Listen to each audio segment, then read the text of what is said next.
سرکار غوث پاک رضی اللہ تعالیٰ عنہ کی ولایت کا چرچا دور دور تک پھیلا ہوا ہے. دور دراز سے لوگ سرکار غوث پاک رضی اللہ تعالیٰ عنہ کی بارگاہ میں حاضر ہوتے ہیں. عزیزان ملت اسلامیہ، سرکار غوث پاک رضی اللہ تعالیٰ کی ولایت کا چرچا جب ایک صاحب نے سنا تو انہوں نے کہا کہ چلو میں بھی سرکار غوث پاک رضی اللہ تعالیٰ کی بارگاہ میں حاضر ہوتا ہوں. ان کی جود و سخا سے کچھ میرا بھی دامن بھر جائے گا. ان کے دربار میں حاضر ہونے سے خالی جھولی لے کر کے جا رہا ہوں، جھولیاں بھر بھر کر کے لے کر کے آؤں گا. سرکار غوث پاک رضی اللہ تعالیٰ عنہ کی بارگاہ میں حاضری دینے کے لیے نکلتا ہے. آپ کی ولایت کا چرچا سن چکا ہے. سرکار غوث پاک رضی اللہ تعالیٰ کی بارگاہ میں حاضری دینے کے لیے جب بغداد مقدس پہنچتا ہے اور سرکار غوث پاک رضی اللہ تعالیٰ عنہ کے استبل کے پاس سے اس کا گزر ہوتا ہے تو کیا دیکھتا ہے کہ استبل کے اندر میں سرکار غوث پاک رضی اللہ تعالیٰ کے ایک دو نہیں 40 گھوڑے موجود ہیں. اور 40 گھوڑے بھی اعلیٰ قسم کی 40 گھوڑے موجود ہیں. سرکار غوث پاک رضی اللہ تعالیٰ کے استبل میں اعلیٰ نسل کے اعلیٰ قسم کے 40 گھوڑوں کو جب اس نے دیکھا تو دیکھتا ہی رہ گیا. اس کے بعد کیا دیکھا کہ ان گھوڑوں کو جن رسیوں سے باندھا گیا ہے وہ بھی اعلیٰ قسم کی رسی ہے. جن کھوٹوں پہ باندھا گیا وہ کھوٹیاں سونے چاندی کی کھوٹیاں ہے اور ان کے اوپر میں جو زین ڈالی گئی ہے وہ ریشم کی زین ہے، ریشم کی جھول ہے. جب یہ ساری چیزیں دیکھا تو دیکھنے کے بعد میں اس کے دل میں یہ بات آئی کہ اللہ تبارک و تعالیٰ کو ولی کہلاتا ہے اور دنیاوی چیزیں اپنے یہاں پہ رکھتا ہے، دنیاوی ساز و سامان یہاں پہ رکھتا ہے. اللہ کے ولیوں کو دنیا کی ساز و سامان سے کیا لینا دینا. اس طرح کی باتیں اس کے دل میں پیدا ہوتی ہے. پیدا ہونے کے بعد اب اس کا ارادہ بدل جاتا ہے. سرکار غوث پاک رضی اللہ تعالیٰ کے سرائے میں قیام نہیں کرتا، دوسرے سرائے میں جا کر کے قیام کر جاتا ہے. لیکن اتفاق ایسا ہوتا ہے اس کو بیماری لاحق ہو جاتی ہے، ایسی بیماری جو مہلک بیماری کہلاتی ہے، ہلاک کر دینے والی بیماری کہ جس سے انسان بچ نہ سکے، جس سے انسان کی جان چلی جائے. سرکار غوث پاک رضی اللہ تعالیٰ عنہ کی بارگاہ سے ہٹ گیا ہے. سرائے غوثیہ میں ٹھہرا نہیں، دوسرے سرائے میں ٹھہرا ہے. جب ایسی حالت ہو گئی طبیبوں کو بلایا گیا، حکیموں کو بلایا گیا، ڈاکٹروں کو بلایا گیا کہ اس کا علاج کر دیا جائے. سب نے دیکھا لیکن کوئی بھی اس کا علاج تجویز نہیں کر سکا. ایک ماہر طبیب آتا ہے اور دیکھنے کے بعد کہتا ہے کہ بھائی اس کا علاج ہو سکتا ہے. کہا کہ کیسے علاج ہو سکتا ہے؟ کہا کہ علاج اس طرح سے کہ 40 اعلیٰ قسم کے اعلیٰ نسل کے گھوڑے موجود ہو، ان گھوڑوں کا جگر اگر اس کو کھلا دیا جائے تو جگر کے کھانے کے بعد میں اس کو صحت مل سکتی ہے. عزیزان ملت اسلام میں تلاش شروع ہوتی ہے کہ ایسے اعلیٰ قسم کے اعلیٰ نسل کے گھوڑے کہاں ہے. معلوم ہوتا ہے کہ ایسے گھوڑے تو سرکار غوث پاک رضی اللہ تعالیٰ کے استبل میں رکھے ہوئے ہیں. سرکار غوث پاک رضی اللہ تعالیٰ کے استبل میں رکھے ہوئے ہیں اور سوچنے لگتے ہیں کہ وہ آسے ہمیں میسر آ سکتا ہے یا نہیں. کہنے والے کہتے ہیں کہ کسی اور کی بارگاہ نہیں، میرے غوث آدم کی بارگاہ ہے. جود و سخا کرنے والے کی بارگاہ ہے، سخاوت کا دریا لٹانے والے کی بارگاہ ہے. وہ کبھی بھی اپنے در پہ مانگنے والے کو محروم نہیں کیا کرتے. ان کے نانا کی شان امام اہل سنت نے فرمائی ہے وہاں کیا جود و کرم ہے، شہ بدہا تیگا نہیں سنتا ہی نہیں مانگنے والا تیگا. یہ ان کے شہزادے ہیں جن کے تعلق سے امام اہل سنت نے فرمایا یا رسول اللہ تیری سرکار میں لاتا ہے رضا اس کو شفیع جو میرا غوث ہے وہ لاڈلا بیٹا تیگا، جو میرا غوث ہے وہ لاڈلا بیٹا تیگا. تو کہا وہاں کیا جود و کرم ہے، شہ بدہا تیگا نہیں سنتا ہی نبی مانگنے والا تیگا. یہ نبی کی شان ہے. اسی نبی کے یہ لاڈلے شہزادے ہیں غوث آدم رضی اللہ تعالیٰ.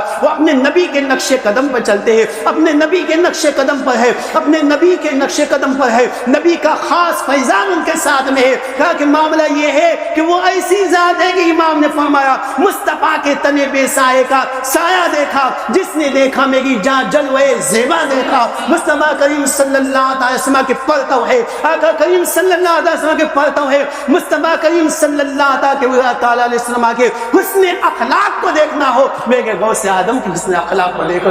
عزیزان ملت اسلامیہ کہنے والوں نے کہا کہ گھبرانے کی ضرورت نہیں ہے، گھوڑے مل سکتے ہیں. غوث پاک کی بارگاہ میں چلتے ہیں. سرکار غوث پاک رضی اللہ تعالیٰ کی خدمت میں پہلے دن حاضر ہوتے ہیں. عرضی لگائی جاتی، عرضی قبول ہوتی ہے. ایک گھوڑا دے دیا جاتا ہے، اس کو ذبح کر کے اس کا جگر کھلا دیا جاتا ہے. دوسرے دن پھر کی عرضی پیش کی جاتی ہے کہ حضور ایک سے کام نہیں چلتا، دوسرے کی بھی ضرورت ہے، دوسرا بھی عطا کیا جا رہا ہے، تیسرے دن حاضر ہوتے حضور دو سے کام نہیں چل رہا، تیسرے کی بھی ضرورت ہے، 40 کے 40 گھوڑے سرکار غوث پاک رضی اللہ تعالیٰ عطا فرما دیتے ہیں، عطا فرما معمولی نہیں، یہ اعلیٰ نسل کے اعلیٰ قسم کے گھوڑے ہیں، سرکار غوث پاک رضی اللہ تعالیٰ سب عطا فرما دیتے ہیں۔ اب اس کے بعد میں اس کو شفا مل جاتی ہے، شفا مل جانے کے بعد اب وہ جو دور بھاگ رہا تھا دوڑتا ہوا غوث پاک کی خدمت میں حاضر ہوتا ہے، آپ کے قدموں میں جھک جاتا ہے، غوث پاک مسکرا کر کے ارشاد فرماتے دیکھیں نگاہ غوث آدم کی شان، غوث پاک رضی اللہ عنہ ارشاد فرماتے ہیں کہ جس دن تم اپنے علاقے سے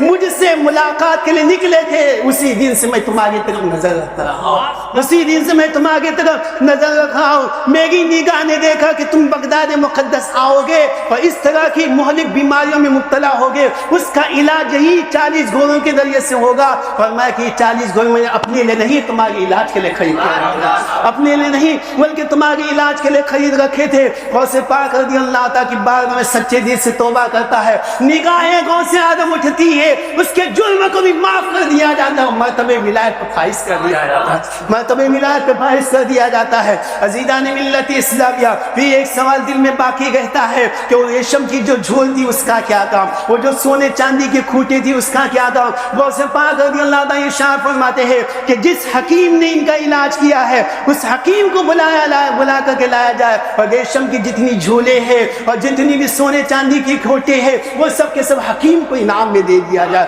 حکیم کو اس کی اجرت میں دے دیا جائے۔ عزیزان ملت اسلام ایک روایت میں ہے کہ وہ حکیم عیسائی مذہب سے تعلق رکھنے والا تھا، جب میرے غوث آدم کی حسن اخلاق کو دیکھا قدموں میں جھک گیا، کہا حضور اپنے ہاتھوں کو آگے بڑھائے تاکہ دامن اسلام پہ لا کے بڑھاؤ، آپ کے نانا کا کلمہ پڑھ لوں، یہ میرے غوث آدم رضی اللہ تعالیٰ عنہ کی شان ہے۔ عزیزان ملت اسلامیہ، سرکار غوث پاک رضی اللہ تعالیٰ عنہ کو اللہ تبارک و تعالیٰ نے مختلف فضائل و کمالات سے نوازا ہے، مختلف فضائل و کمالات سے نوازا ہے۔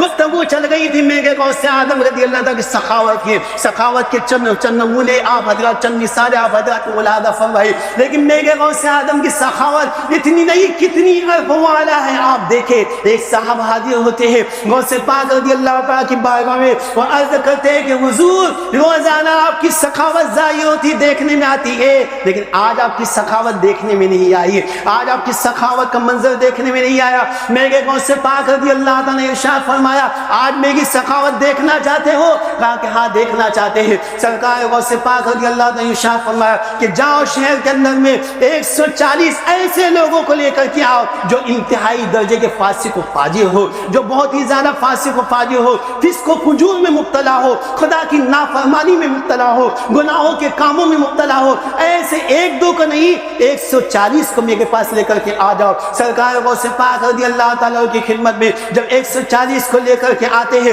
سرکار غوث پاک رضی اللہ تعالیٰ نے ان کو 2 جماعتوں میں بانٹ دیا، 70 کر دیا، 70 کو دائیں طرف رکھا، 70 کو بائیں طرف رکھا۔ اس کے بعد وہ روایت کرنے والے روایت کرتے ہیں کہ میرے غوث پاک رضی اللہ تعالیٰ نے جیسی اپنی نگاہ غوثیت کو ڈالا ہے اسی پل میں ان تمام کو اللہ تبارک و تعالیٰ نے ولایت کا عظیم مرتبہ عطا فرما دیا، ولایت کا عظیم مرتبہ فرما دیا۔ میرے غوث آدم نے بتایا کہ سخاوت مال و دولت سے بھی ہوتی ہے، لیکن کوئی یہ سخاوت عبد القادر کی جیسی سخاوت نہ کر کے دکھا دے کہ نگاہ غوثیت پڑ جائے اور پل بھر کے اندر میں مرتبہ ولایت پر فائز کر جائے۔ عزیزان ملت اسلامیہ، یہ شان میرے سرکار غوث پاک رضی اللہ تعالیٰ عنہ کی ہے۔